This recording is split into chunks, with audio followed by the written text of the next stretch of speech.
அனைவருக்கும் வணக்கம். நேற்றைய தினம் விஜய் அவர்களும் நடிகை த்ரிஷா அவர்களும் ஒரு மேரேஜ் ஃபங்க்ஷனுக்கு போய் அட்டன் பண்ணியிருந்தாங்க. அது பெரிய அளவுக்கு சர்ச்சையாகிருக்கு. ஏன்னா டிவோர்ஸ் கேஸ் நிலுவையில் இருக்கு. இந்த நேரத்தில் அவங்க கூட ஒரே கார்ல ஒரே மாதிரியான கலர்ல ட்ரெஸ் உடுத்திட்டு போயிருக்காரு அப்படின்ட்டு தான் எல்லாரும் பேசிட்டு இருக்காங்க. அதை பத்தி நான் லாஸ்ட் ஒரு 5 மினிட்ஸ் பேசுறேன். ஒரு சீரியஸான டாபிக் தான் அது. அதுல நிறைய விஷயம் நான் எக்ஸ்பிளைன் பண்ண வேண்டியது இருக்கு. என்னென்னலாம் இவங்க சோஷியல் மீடியால நெரேட்டிவ் செட் பண்ணிட்டு இருக்காங்க அண்ட் அவர் சைடுன்னு நிறைய விஷயங்கள் இருக்கு, சில ஃபால்ட் இருக்கு, அதையும் நான் சொல்றேன். ஸோ இதனால ஓட் ஷேர் குறையுமா இல்லை தாவேக்காவுக்கு அதிகமாக இருக்குமா அப்படின்ற கேள்வி உங்களுக்கு இருக்கலாம். மோஸ்ட்லி குறையுமா அப்படின்னு தான் எல்லாரும் என்கிட்ட நேற்றுலேருந்தே கேட்டுட்டு இருந்தாங்க. அதுக்கான பதிலும் வீடியோவோட எண்டில் நான் சொல்லிடுறேன், ஸ்டாட்டிஸ்டிக்கல் டேட்டாவோட. ஸோ இப்போ நம்ம இந்த வீடியோவில் பார்க்க இருக்கிற முக்கியமான ஒரு டாபிக் நீலகிரி மாவட்ட சட்டமன்ற தொகுதிகளோட கருத்து கணிப்பு முடிவுகள். நீலகிரி மாவட்டம் ஒரு காலத்துல கோயம்புத்தூர் மாவட்டத்தோட சேர்ந்து இருந்த ஒரு பகுதியா இருந்தது. அதுக்கப்புறம் அது பிரிச்சாங்க. ரொம்ப ரொம்ப சிறிய மாவட்டம் தான். 3 சட்டமன்ற தொகுதிகள் தான் இருக்கு. என்னென்ன தொகுதிகள்னு பார்க்கும்போது கூடலூர், உதகமண்டலம், குன்னூர், இந்த 3 சட்டமன்ற தொகுதிகளை கொண்ட ஒரு மாவட்டமா தான் இது அமைஞ்சிருக்கு. அண்ட் ஹிஸ்டாரிக்கலா இந்த பகுதியில அதிமுக ஒரு வலுவான கட்சியா இருந்திருக்கு. அதுக்கு முக்கியமான காரணம் கேவிஜி கம்யூனிட்டி. அவங்க பெரிய அளவுக்கு அதிமுகவுக்கு பேக்கிங்கா இருந்திருக்காங்க. பல தேர்தல்களில் 1977 அவங்க தொடர்ந்து அதிமுகவுக்கு ஆதரவான ஒரு ஸ்டாண்ட் எடுத்து அப்படிதான் ஓட்டிங்ல வராங்க. அண்ட் இங்க திமுகவுக்கு இருக்கிற ஒரே ஹோப் அங்க இருக்கிற ஒரு அமைச்சர் தொகுதி தான். அந்த தொகுதியில மட்டும்தான் திமுகவுக்கு நல்ல ஓட் ஷேரும் சீட்டும் கன்வெர்ட் ஆகும். மற்ற இடங்கள்ல எல்லாம் பெரிய அளவுல அவங்களுக்கு பிளஸ் தெரியல. ஸோ இந்த முறை எப்படி இங்க களம் இருக்கு அப்படின்னு நம்ம பார்க்கும்போது மாறி இருக்கு. ஃபர்ஸ்ட் ரவுண்டு சர்வேலே நான் அதை எக்ஸ்பிளைன் பண்ணியிருப்பேன். இப்போ செகண்ட் ரவுண்ட்ல எந்த மாதிரி இருக்கு அப்படின்றத இப்போ நம்ம லைனா சாம்பிள்ஸை பார்க்கும்போது உங்களுக்கே புரியும். முதல் சட்டமன்ற தொகுதி கூடலூர் தொகுதி. இங்க 659 சாம்பிள் எடுத்திருக்கோம். இங்க ADMK 307, TVK 266, DMK 71, others 15. Percentage wise ADMK 46% வாக்குகளை பெறுது, டிவிகே 40%, டிஎம்கே 10%, அதர்ஸ் 4% வாக்குகளை வாங்குறாங்க. ஏடிஎம்கேக்கு 4% இன்க்ரீஸ் ஆகியிருக்கு, டிவிகேக்கு 4% இன்க்ரீஸ் ஆகியிருக்கு, டிஎம்கேக்கு 10% வாக்குகள் குறைஞ்சிருக்கு, அதர்ஸ்க்கு 2% வாக்குகள் உயர்ந்திருக்கு. கூடலூரை பொறுத்த வரைக்கும் இங்க படுகா அப்படின்னு சொல்ற ஒரு இன மக்கள் வசிக்கிறாங்க. அதே மாதிரி எஸ்டி ஷெட்யூல்டு ட்ரைப் அதுல வர்ற மக்களும் அதிக அளவுல வசிக்கிறாங்க. இந்த 2 கம்யூனிட்டியில படுகாஸ் மோஸ்ட்லி திமுகவுக்கு தான் வாக்களிக்கிறாங்க. அண்டு பல வருடங்களா நம்ம பார்க்கும்போது, இதுக்கு முன்னாடி நடந்த தேர்தல்கள்லாம் பார்க்கும்போது அதிமுகவுக்கும் அவங்க ஓட்டு போட்டிருக்காங்க. பட் இப்போ ரீசெண்டா வர்ற ஒரு 4-5 தேர்தலாம் அவங்க திமுக சைடு தான் இருக்காங்க. ஷெட்யூல்டு ட்ரைப்ல வர்ற அதர் கேட்டகரி பீப்புள் இருக்காங்க இல்லையா, அவங்க பெரும்பாலும் அதிமுகவுக்கு தான் சப்போர்ட்டிவா இருக்காங்க. இங்க வன்னியர்களோட பாப்புலேஷன் ரொம்ப கம்மி, ஆனா அவங்களும் அதிமுகவை தான் சப்போர்ட் பண்றாங்க. அண்ட் படுகாஸோட அந்த போலரைசேஷனை எதிர்த்து வர்ற போலரைசேஷன் தான் கொங்கு வேளாள கவுண்டர்ஸோட போலரைசேஷன். அந்த கேவிஜி கம்யூனிட்டி அவங்க அதிமுகவுக்கு ஆதரவா போறாங்க. ஸோ இப்படிதான் இந்த களம் இருக்கு. கூடலூரை பொறுத்த வரைக்கும் கடந்த முறையும் அதிமுக நல்ல ஓட் ஷேரை வாங்குச்சு, இந்த முறையும் நல்ல ஓட் ஷேர் தான் வாங்குது. ஃபர்ஸ்ட் ரவுண்டு சர்வேலையும் அதிமுக கம்ஃபர்டபுளா லீட் பண்ண தொகுதி கூடலூர். இப்ப மறுபடியும் அங்க லீடிங்ல தான் இருக்கு. இங்க சீட் ஷேர் எப்படி இருக்கும்னு தெரியாது. இங்க பிஜேபிக்கு கொடுப்பாங்களா அப்படின்றது தெரியல.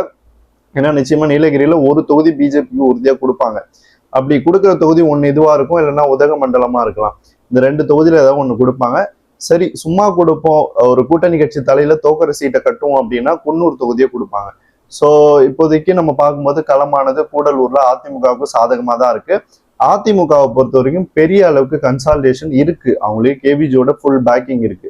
டிவிக்கு இங்க எடுக்கிற ஓட்டு எல்லாமே காஸ்ட் நியூட்ரல் ஓட்டு, யங்ஸ்டர்ஸோட ஓட்டு, மகளிரோட ஓட்டு, அண்ட் நடுநிலை அண்ட் மத சார்பற்ற வாக்காளர்களினுடைய அந்த வேல்யூவான வாக்குகள்.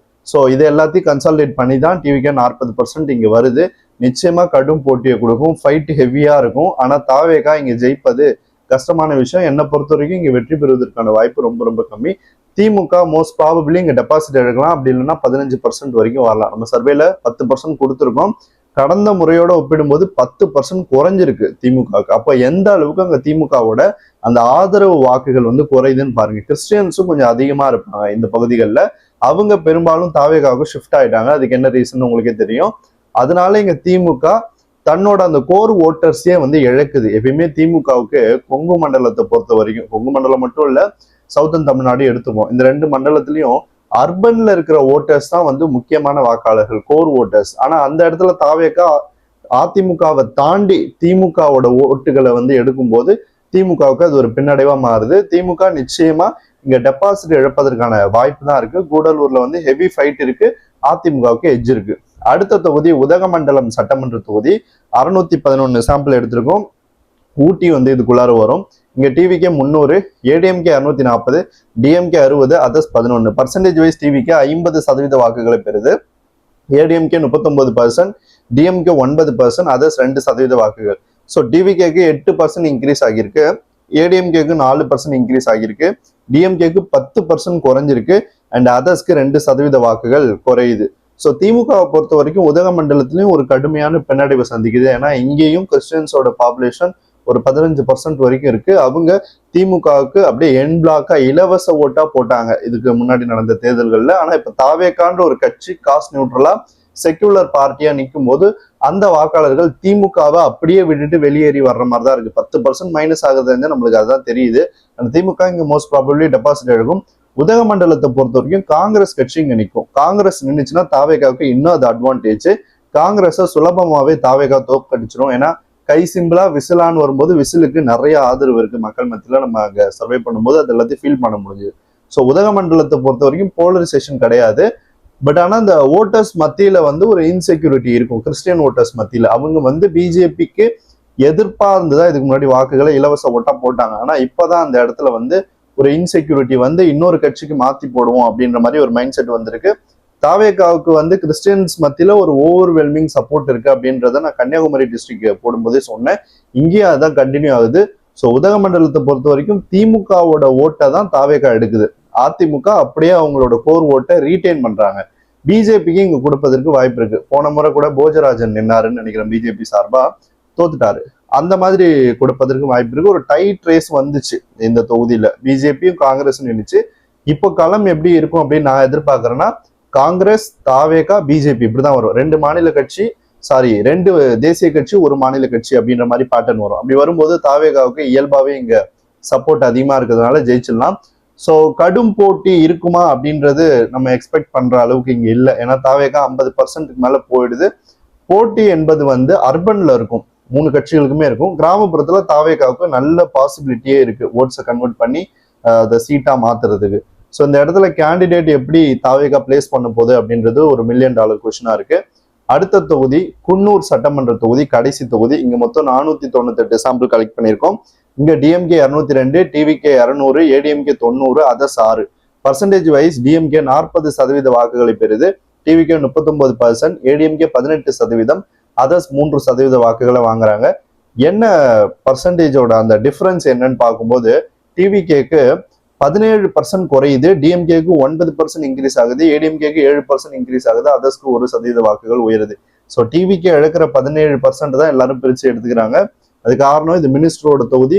ஃபர்ஸ்ட் ரவுண்டு சர்வேலே நான் சொன்னேன், இங்க வந்து அமைச்சர் வந்து ஆர்கனைசேஷன் ஒர்க்கை ஸ்டார்ட் பண்ணாருன்னா தாவேகாவோட பர்சன்டேஜஸ் குறையும் அப்படின்னு சொன்னேன். இது தாவேகா லீட் பண்ண தொகுதி இப்போ ட்ரைலிங்ல வந்துருச்சு. ஸோ அந்த ஒர்க்கை அவர் பண்றாரு அப்படின்னு தான் நாங்க ஃபீல் பண்ணோம். அண்ட் அதுக்கேற்ற மாதிரியான அவங்களுக்கு பூத் ஏஜென்ட்ஸ் இருக்காங்க, கவுன்சிலர்ஸ் இருக்காங்க, நிறைய இருக்கு அவங்களுக்கான பாசிபிலிட்டிஸ் அண்ட் பாசிட்டிவ் திங்ஸ்லாம் நிறைய இருக்கு. அது எல்லாத்தையும் யூஸ் பண்ணி அவங்க பண்றாங்க. அதுக்கேற்ற வேல்யூவும் அவருக்கு வருது. ஸோ கிட்டத்தட்ட 40%க்கு போறாரு. ஆனா கடும் போட்டி தொகுதி 2 ஓட்ல தான் அவர் லீடிங்ல இருக்காரு.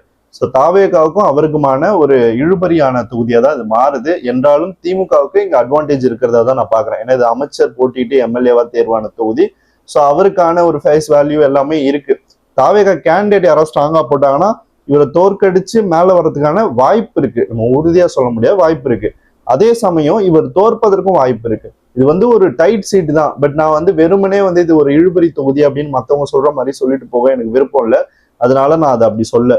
ஸோ குன்னூரை பொறுத்த வரைக்கும் திமுகவுக்கு ஒரு எட்ஜ் இருக்கிற சீட்டா இருக்கு, லைட் எட்ஜ் இழுபறி தான். தாவேகாவுக்கும் வாய்ப்பு இருக்கு. இதை நான் பர்சன்டேஜா கன்வெர்ட் பண்ணும்போது 2 பேருக்குமே 40 தான் வந்துச்சு. தாவேகாவும் 40%, திமுகவும் 40%. அந்த புள்ளி மார்ஜின்ல தான் மாறும். ஆனா வந்து 1% நான் குறைச்சிதான் தாவேகாவை இங்க போட்டிருக்கேன். பிகாஸ் மிஷினரி இல்ல, கட்சிக்கான கட்டமைப்பு பெருசா இல்லை. அதனால நம்ம வெறும் மக்கள் சப்போர்ட்டை வச்சு மட்டும் இங்க பர்சன்டேஜை நிறைய கொடுக்க வேணாம்னு சொல்லிட்டு அதை கம்மியா போட்டிருக்கோம். இப்படிதான் வந்து இந்த 3 தொகுதியோட கள நிலவரம் இருக்கு. ஓகே, நீலகிரி மாவட்டத்துல வருகின்ற சட்டமன்ற தொகுதிகள் மொத்தம் 3. அதுல தாவேகா ஒரு தொகுதியில முன்னிலை வகிக்குது, ஏடிஎம்கே ஒரு தொகுதி, டிஎம்கே ஒரு தொகுதி, அதர் 0. பர்சன்டேஜ் வைஸ் டிவிகே 43% வாக்குகளை பெறுது, ஏடிஎம்கே 34%, டிஎம்கே 19%, அதர்ஸ் 4% வாக்குகள். என்ன டிஃபரன்ஸ்ன்னு பார்க்கும்போது டிவிகேக்கு ஒரு சீட்டு குறையுது, ஏடிஎம்கேக்கு எந்த சேஞ்சும் இல்லை. அவங்க கடந்த முறை கூடலூர்ல லீட் பண்ணாங்க, இப்பவும் கூடலூர்ல தான் லீடிங்ல இருக்காங்க. அதே மாதிரி டிஎம்கேவை பொறுத்த வரைக்கும் கடந்த முறை எந்த தொகுதியிலும் முன்னிலை வகிக்கல. இந்த குன்னூர்ல மட்டும் 2வது பொசிஷன் வந்தாங்க.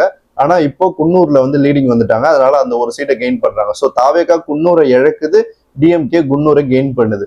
அப்போ இங்க பார்க்கும்போது ஒரு மியூச்சுவலா இருக்கு. 3 பேருமே 3 சீட்ல லீடிங்ல இருக்காங்க. ஒரு சீட்டு 3ஆ சொல்றேன் ஆட் பண்ணி. ஓட் டிஃபரன்ஸ் என்னன்னு பார்க்கும்போது டிவிகேக்கு 2% குறையுது, ஏடிஎம்கேக்கு 5% இன்க்ரீஸ் ஆகியிருக்கு, டிஎம்கேக்கு 4% குறையுது, அதர்ஸ்க்கு 1% வாக்குகள் குறையுது. டிஎம்கே கிட்டத்தட்ட 2 தொகுதியில 10%, 20% ஓட்டு லாஸ் பண்ணுச்சு. அதனுடைய எஃபெக்ட் தான் இங்க 4% குறையுது. தாவேகாவுக்கு கொஞ்சம் மொமெண்டம் வந்து டவுன் ஆகுது. அது வந்து எப்பயுமே க்ளோஸ் எலெக்ஷன்ல இருக்கும். இது பெரிய விஷயம் இல்லை. 8%க்கு மேல குறைஞ்சாதான் அது சீரியஸா எடுத்துக்கணும் அப்படின்னு நான் நிறைய டைம் சொல்லியிருக்கேன். அதான் ஃபாலோ ஆகுது. அதர்ஸ்க்கு 1% வாக்குகள் உயர்ந்திருக்கு. அது எக்ஸ்பெக்டட் தான். அது பிளிப்பிங் ஓட்டு, இது குறையலாம் ஏறலாம் அப்படிதான் போயிட்டு இருக்கும். தாவேகா இந்த மாவட்டத்தை பொறுத்த வரைக்கும் கூடலூர்ல அதிமுக ஜெயிச்சிரும், உதகமண்டலத்துல ஜெயிச்சிரும் தாவேகா. குன்னூர்ல வந்து ஒரு கடும் இழுபறி இருக்கு. பார்ப்போம் அமைச்சர் ஜெயிக்கிறாரா இல்ல தாவேகா நல்ல ஓட்டை கன்சல்டேட் பண்ணி ஒரு நல்ல கேண்டிடேட்டை போட்டு வின் பண்ணுதா அப்படின்றத நம்ம பொறுத்திருந்து தான் பார்க்கணும். உதகமண்டலம் உறுதியா தாவேகாவுக்கு ஒரு பாசிட்டிவான சீட்டு, ஜெயிச்சிடும் அந்த தொகுதியில. ஓகே, இப்ப நம்ம அடுத்த விஷயத்துக்குள்ள வருவோம். தாவேகா தலைவர் விஜய் அவர்கள் வந்து திரிஷா நடிகை, அவங்க ஒரு ரொம்ப ஃபேமஸான நடிகை, எல்லாருக்கும் தெரிஞ்சிருக்கும். அவங்க கூட போயிட்டு ஒரு மேரேஜ் ஃபங்க்ஷனை அட்டன் பண்ணாரு. சரி, இந்த விஷயம் நடந்துருச்சு. நான் அதை வந்து 2ஆ பிரிச்சு பாக்குறேன். ஒன்னு வந்து பொலிட்டீஷியன் விஜய், இன்னொன்னு வந்து தனி மனிதன் ஆக்டர் விஜயா நான் பாக்குறேன். பொலிட்டீஷியன் விஜயை பொறுத்த வரைக்கும் இந்த விஷயத்துக்கும் அரசியலுக்கும் எந்த சம்பந்தமுமே கிடையாது. அவர் வந்து ஒரு தனி மனிதனா, அவருக்கு சுதந்திரம் இருக்கு. அவர் ஃப்ரெண்டு கூட அவர் கார்ல தனியா போலாம். அந்த மாதிரி அவர் போயிட்டு ஒரு மேரேஜ் ஃபங்க்ஷனை அட்டன் பண்ணியிருக்காரு. அண்ட் அதுல வந்து அவங்க 2 பேரும் ஒரே கலர்ல ட்ரெஸ் போட்டிருந்தாங்க. அப்படி இப்படின்னு சொல்லிட்டு இந்த ஐடி விங்ல இருக்கிற அல்லகைகள்லாம் பேசிட்டு இருந்ததுங்க. ஒரு தனி மனிதனுக்கான உரிமையை தான் அவர் யூஸ் பண்ணிக்கிறாரு.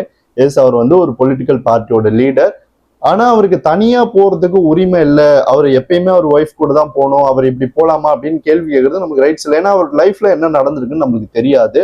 அவர் ஒய்ஃப் கூட என்ன ப்ராப்ளம் அவருக்கு ஆச்சு, ஏன் த்ரிஷா அவர்கள் கூட அவர் வந்து நெருக்கமா இருக்காரு, ரொம்ப நிறைய இடங்களுக்கு அவங்க கூட பயணிக்கிறாரு அப்படின்னு நம்மளுக்கு தெரியாது. 2017 இருந்து அவர் தனியா இருக்கிறதா சொல்றாங்க. அதாவது ஃபேமிலி லைஃப்ல இருந்து விலகிட்டாரு அப்படின்ட்டு.